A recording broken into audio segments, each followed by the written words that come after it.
Hackers के हौसले बुलंद। यूपी रोडवेज की साइट हैक कर मांगी 40 करोड़ की फिरौती। साइबर हमलों में सजा के लिए देश में कोई कानून नहीं। सरकारी वेबसाइट पर हैकिंग में लगातार इजाफा। डाटा बैकअप ना होने से फिरौती देने की मजबूरी। हम भले ही साइबर सिक्योरिटी और प्राइवेसी को लेकर लाख बातें कर लें, लेकिन सच्चाई यह है कि भारत आज भी साइबर हमलों से निपटने के लिए तैयार नहीं है। आए दिन भारत में सरकारी वेबसाइट हैक हो रही हैं और उन साइट को हैकर्स के कब्जे से छुड़ाने में हफ्तों लग जा रहे हैं। सच तो यह है कि भारत में आज भी साइबर अटैक को लेकर कोई सख्त कानून नहीं है जिसके तहत सजा हो सके। इस महीने में शुरुआत में ही भारत सरकार ने 12,000 ऐसी वेबसाइट की लिस्ट जारी की थी जो कि हैकर्स के निशाने पर थे। पिछले साल भारत सरकार की 50 वेबसाइट को हैकर्स ने शिकार बनाया था। ये आंकड़े केंद्र सरकार की वेबसाइट के हैं। अब ताज़ा मामला यूपी रोडवेज की साइट का है। यूपी रोडवेज की साइट पिछले 2 दिनों से हैकर्स के कब्जे में है और इसे रीस्टोर करने में अभी भी 1 सप्ताह का वक्त लग सकता है। हैकर्स ने बिटकॉइन में 40 करोड़ की फिरौती की मांग की है। आइए हम आपको समझाते हैं कि आखिर एक हैकर से सरकारी साइट को छुड़ाने में इतना वक्त क्यों लग रहा है और हैकर्स के खिलाफ सरकार की क्या तैयारियां हैं। दरअसल उत्तर प्रदेश परिवहन निगम की वेबसाइट के सर्वर पर साइबर अटैक हुआ है और डाटा चोरी किया गया है।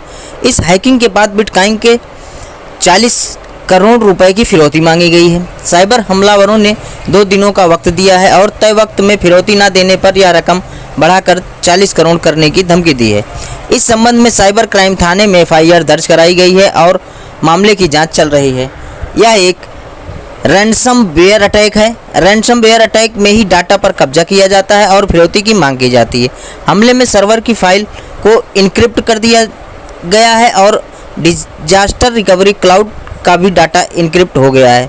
अब डाटा का रिकवरी कर पाना बेहद मुश्किल है। साइबर एक्सपर्ट राहुल मिश्रा के मुताबिक साइबर सिक्योरिटी ऑडिट न होने की वजह से इस तरह के साइबर अटैक में इजाफा होता है, क्योंकि हैकर्स को खामियों की जानकारी मिल जाती है। ऑडिट का फ़ायदा यह होता है कि इनमें खामियों का पता चल जाता है और समय रहते इन खामियों को दूर किया जाता है। आपकी जानकारी के लिए बता दें कि मेसर्स ओरियन प्रो को इसी सप्ताह 21 अप्रैल को रोडवेज की साइट की मेंटेनेंस का काम दिया गया और महज 1 सप्ताह के अंदर ही साइबर अटैक हो गया, जिसके बाद ऑनलाइन टिकटिंग सेवा और इलेक्ट्रॉनिक टिकट मशीन ETM की सेवाएं बंद हो गईं।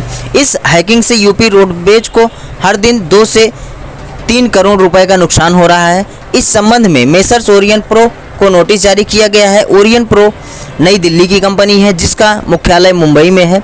यह कंपनी गार्ड सिक्योरिटी से लेकर साइबर सिक्योरिटी तक की सेवाएं देती है। इस हैकिंग के बाद मुंबई में भी FIR दर्ज की गई है। आगे हम आपको बताते हैं कि साइट रीस्टोर करने में इतना वक्त क्यों लगता है। आमतौर पर सभी कंपनियों के पास आज साइबर एक्सपर्ट होते हैं जिन्हें डिफेंडर कहा जाता है। इनका काम साइट पर होने वाले साइबर अटैक को रोकना होता है। जब किसी थर्ड पार्टी कंपनी को किसी साइट के मेंटेनेंस का टेंडर दिया जाता है तो साइट की पूरी जिम्मेदारी उस कंपनी की होती है।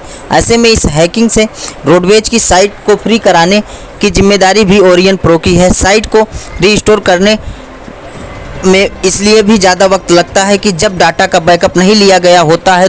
यूपी रोडवेज के मामले में भी ऐसा लग रहा है, क्योंकि यदि कंपनी के पास पहले से डाटा का बैकअप होता तो साइट को रीस्टोर करने में इतना वक्त नहीं लगता और हैकर को फिरौती भी नहीं देनी पड़ती। आपको बता दें कि साइबर हमलों से लड़ने और लोगों को अलर्ट करने के लिए भारत में 2 संस्थाएं हैं। एक है CERT, जिसे भारतीय कंप्यूटर इमरजेंसी रिस्पांस टीम के नाम से जाना जाता है। इसकी स्थापना साल 2004 में हुई थी। साइबर हमले क्रिटिकल इन्फॉर्मेशन, वो इन्फॉर्मेशन जो सरकार चलाने के लिए ज़रूरी हो, जैसे पावर के तहत नहीं आती हैं, उन पर तुरंत कार्रवाई का काम इस संस्था का है। दूसरी संस्था का नाम national critical information infrastructure protection centre है, जो 2014 में भारत में काम कर रही है। ये संस्था क्रिटिकल इंफ्रास्ट्रक्चर पर होने वाले हमलों की जाँच और रिस्पॉन्स का काम करती है।